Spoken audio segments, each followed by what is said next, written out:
दोस्तों, जब भी बात आती है शिप्स की और क्रूज की तो एक नाम जेहन में जरूर आता है और वो है टाइटैनिक। ये सुनने के बाद कुछ धुंधली सी झलकियां आपके दिमाग में भी जरूर फ्लैश हुई होंगी। अनसिंकेबल कहे जाने वाले रॉयल बेल टाइटैनिक के साथ जो हादसा हुआ था उसके बारे में हम सभी ने पढ़ा है। इसी पर बेस्ड हॉलीवुड फिल्म को भी हम सब ने खूब सराहा है। इसलिए हादसा क्यों, कब और कैसे हुआ ये हमें आपको बताने की जरूरत नहीं है दोस्तों। लेकिन उस हादसे के बाद जरूर बहुत कुछ ऐसा हुआ जिससे आप लोग शायद वाकिफ नहीं होंगे। इस पूरे किस्से में कुछ सवाल ऐसे भी हैं जिनके जवाब मिलना अभी भी बाकी है। शायद आज हम जवाब ढूंढ पाएं। दोस्तों, जब टाइटैनिक के डूबने की खबर आई तब कई सालों तक किसी को पता नहीं था कि वो कहां है और ना ही कोई उसे ढूंढने में कामयाब हो पाया। लेकिन हादसे के करीब 73 सालों के बाद मशहूर ओशियनोग्राफी और आर्कियोलॉजी और अमेरिकन नेवी ऑफिसर रॉबर्ट बेलर्ड ने आखिरकार टाइटैनिक को खोज निकाला और तब जाकर पानी के अंदर मौजूद उस मलबे से इतिहास की कुछ गंभीर पन्नों की कहानी हमारे सामने आ सकी। बता दें कि न्यू फाउंडलैंड के तट से 600 किलोमीटर दक्षिण पूर्व में टाइटैनिक का मलबा मिला था, जो कि समुद्र में 12,500 फीट यानी कि लगभग 4 किलोमीटर की गहराई में मौजूद है। यह मुख्य रूप से 2 टुकड़ों में पाया गया था। इस मलबे से टाइटैनिक पर मौजूद मेटल, चीनी मिट्टी की चीजें, कांच और साबुन जैसी कई चीजें तो बाहर निकाल ली गई, लेकिन टाइटैनिक के 2 भाग तब भी पानी के अंदर ही थे और उसके सभी हिस्सों को अब तक पूरी तरह से रिकवर नहीं किया जा सका है। अगर ऐसा हो पाता तो टाइटैनिक और उस हादसे के बारे में और भी कई महत्वपूर्ण जानकारियां हमारे हाथ लग सकती थी और यही हमारे आज के इस वीडियो का मेन मुद्दा है। तो दोस्तों, आखिर क्यों तमाम कोशिशों और लेटेस्ट टेक्नोलॉजी के बाद भी टाइटैनिक अब तक पानी से बाहर नहीं निकाला जा सका है? दोस्तों, जब इस पर हमने कई रिसर्च की तो पता चला कि टाइटैनिक की खोज होते ही इसे बाहर निकाल लेंगे। वैसे तो कई विकल्प सामने आए थे, लेकिन वो सभी वास्तव में रियलिटी से कोसों दूर थे। शुरुआती टाइम में जब टाइटैनिक को खोजा भी नहीं गया था तब ये बात साफ थी कि उसकी कंडीशन काफी खराब हो चुकी थी, इसलिए सीधे किसी केबल के जरिए रेगुलर प्रयासों से बाहर निकालना संभव नहीं था। ऐसे में सबसे पहला सुझाव आया कि सबमरीन और मैग्नेट की मदद से टाइटैनिक को बाहर निकालने के लिए प्रोजेक्ट तैयार किया जाए। लेकिन इस प्रोजेक्ट के कुछ पड़ाव भी थे। दरअसल टाइटैनिक का वजन 1,43,000 टन था और फिर वाटर प्रेशर भी था, क्योंकि टाइटैनिक 3,750 मीटर डीप में मौजूद था। यदि इसे कैलकुलेट किया जाए तो इतनी गहराई से सिर्फ एक स्क्वायर सेंटीमीटर हिस्से को निकालने में भी करीब 392 किलोग्राम का कंप्रेशर लगता है। ऐसे में सबके सामने एक सवाल था कि उसको निकालने के लिए इतने पावरफुल मैग्नेट कहां से लाएं और उस मैग्नेट को होल्ड करने के लिए इतनी पावरफुल सबमरीन कैसे मिलती। इसके बाद सुझाव आया कि पावरफुल सबमरीन की जगह पोंटून्स बोट के साथ अटैच किया जाए। हालांकि सुझाव इतना बुरा नहीं था, लेकिन फिर भी इसे इंप्लीमेंट नहीं किया जा सका। 20वीं सेंचुरी की शुरुआत तक साइंटिस्ट के पास भी टाइटैनिक को बाहर निकालने का कोई खास विकल्प नहीं था, मगर वो इसके लिए कुछ अनयूजुअल तरीकों से सोचने में लगे हुए थे। इस दौरान कई अजीबोगरीब सुझाव भी सुनने को मिले। एक सुझाव आया जहां बैलून्स की मदद से टाइटैनिक बाहर निकालने का एक वियर्ड आइडिया दिया गया था। प्लान ये था कि हीलियम से भरे बैलून्स टाइटैनिक से बांध दें। इसके बाद वो शिप को ऊपर खींच लाएंगे, यानी वो इन बैलून्स को हॉट एयर बैलून्स की तरह इस्तेमाल करना चाहते थे। अब जिन लोगों ने सुझाव दिया, कोई उन्हीं से जरा पूछे कि इसके लिए कितनी मात्रा में हीलियम की जरूरत होगी, और उससे भी बड़ा सवाल ये कि उन बैलून्स को अंडर वाटर पंप कैसे किया जाएगा।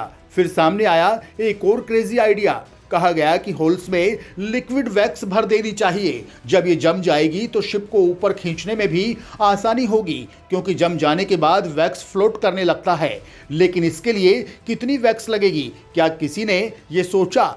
करीब 1,80,000 टन। इसके बाद थोड़ा सेंसिबल आइडिया भी सामने आया। इस बार गैसों की मदद से टाइटैनिक टैंक को बाहर निकालने का प्रोजेक्ट बनाया गया, जिसमें कहा गया कि टैंक के साइड में पानी के साथ प्लास्टिक कंटेनर अटैच किए जाएं। अब फिर उन कंटेनर्स में इलेक्ट्रिक करंट भेजा जाए, जिससे ऑक्सीजन और हाइड्रोजन के मोलिक्यूल्स सेपरेट हो जाएंगे और कंटेनर में गैस भरने लगे, जो कि टाइटैनिक को ऊपर की तरफ से रेज करेगी। यह प्रोसेस तो काफी सही था, लेकिन इसमें कुछ डिफिकल्टी थी। सबसे पहले तो बात यह चाहिए कि पानी के अंदर पावर केबल्स और बाकी सभी चीजों को इंस्टॉल कैसे किया जाएगा, और उससे भी जरूरी बात यह कि कौन गारंटी लेगा ये पानी में बनने वाली गैस सुरक्षित रहेगी, क्योंकि हाइड्रोजन और ऑक्सीजन दोनों ही एक्सप्लोसिव गैस होती हैं। ऐसे में एक छोटी सी गलती भी पूरे टाइटैनिक को तबाह कर सकती थी। चलिए मान लिया कि कुछ लोगों को गैस पर भरोसा नहीं था, लेकिन बर्फ पर तो कर सकते थे। ऐसे में एक हॉलिक कॉन्ट्रैक्टर आर्थर हिस्की ने टाइटैनिक को एक आइसबर्ग में कन्वर्ट करने का सुझाव दिया था। कहा गया कि मलबे के चारों ओर मौजूद पानी को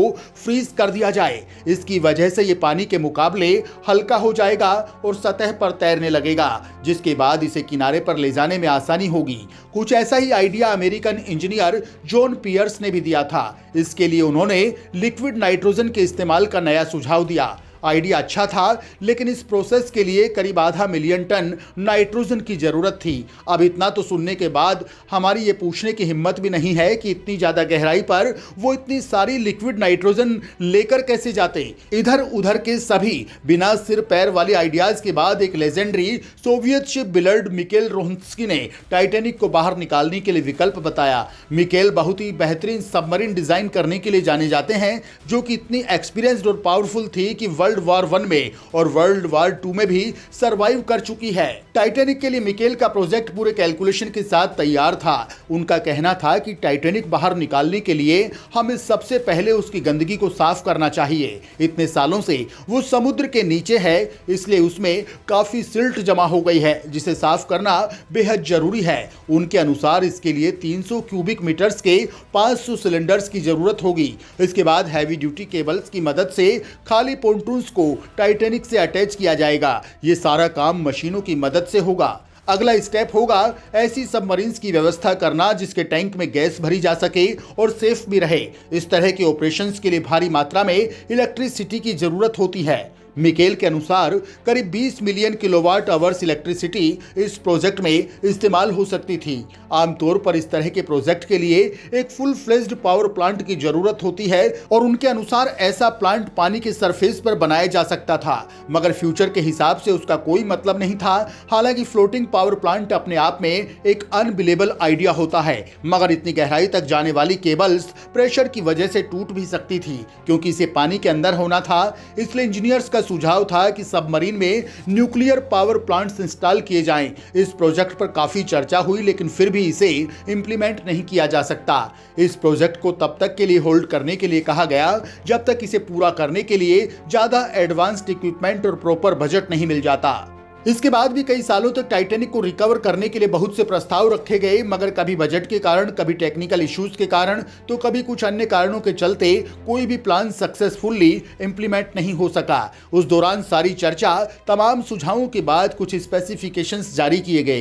रिसर्चर्स का मानना था कि फ्यूचर में टाइटैनिक सिर्फ कुछ ही कंडीशंस में बाहर निकाला जा सकता है। पहला ये कि इसका रैंक एक इवन क्यू में होना चाहिए, और दूसरा ये कि वर्शिप इंटैक्ट होना चाहिए, और अगर ये कंडीशंस मैच नहीं करती हैं तो टाइटैनिक को नीचे से कभी नहीं निकाला जा सकेगा। और अगर बात आज की करें तो टाइटैनिक के हालात भी कुछ ऐसे बन चुके हैं कि उसे बाहर निकालने में जितना खर्चा आएगा उतने में शायद एक जहाज खरीदा जा सकता है। सीधे तौर पर कहें तो इन सभी बातों का कंक्लूजन यही है कि टाइटैनिक अब तक बाहर नहीं निकाला जा सका, क्योंकि पॉइंट नंबर 1, जब टाइटैनिक डूबा तब वो 2 हिस्सों में टूट गया था। पॉइंट नंबर 2, जहाज का मलबा समुद्र में बहुत ज्यादा गहराई पर स्थित है, जहां पर पहुंचना और उस पर प्रयोग करना काफी जोखिम भरा काम है।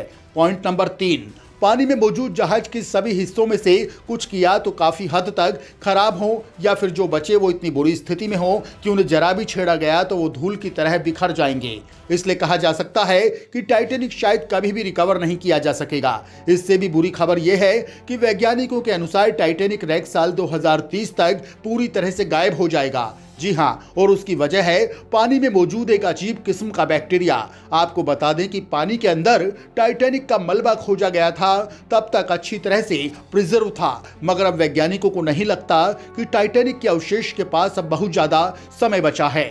वैज्ञानिकों ने इन बैक्टीरियाज को होलोमनास टाइटैनिक का नाम दिया है, और इस वक्त जहां पर टाइटैनिक मौजूद है वहां पर वाटर सैलेंट्री 3.5% है। इसलिए इन जीवाणुओं के लिए जीवित रहना आसान है। अनुमान है कि बैक्टीरिया रैक को साल 2030 तक पूरी तरह से नष्ट कर देंगे। लेकिन इतना तो सच है दोस्तों, भले ही ये शिप पानी के अंदर से गायब हो जाए, भले इसका नाम और निशान ना बचे, मगर फिर भी इसकी कहानी को इतनी आसानी से भुलाया नहीं जा सकेगा।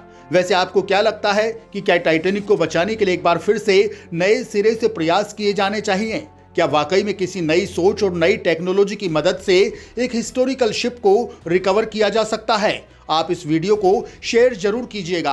अपने विचार हमें कमेंट बॉक्स में लिख करके बताइएगा और वीडियो पसंद आई हो तो आप अपने दोस्तों और रिलेटिव्स तक भी भेजें और हाँ, चैनल को सब्सक्राइब करना बिल्कुल ना भूलें दोस्तों।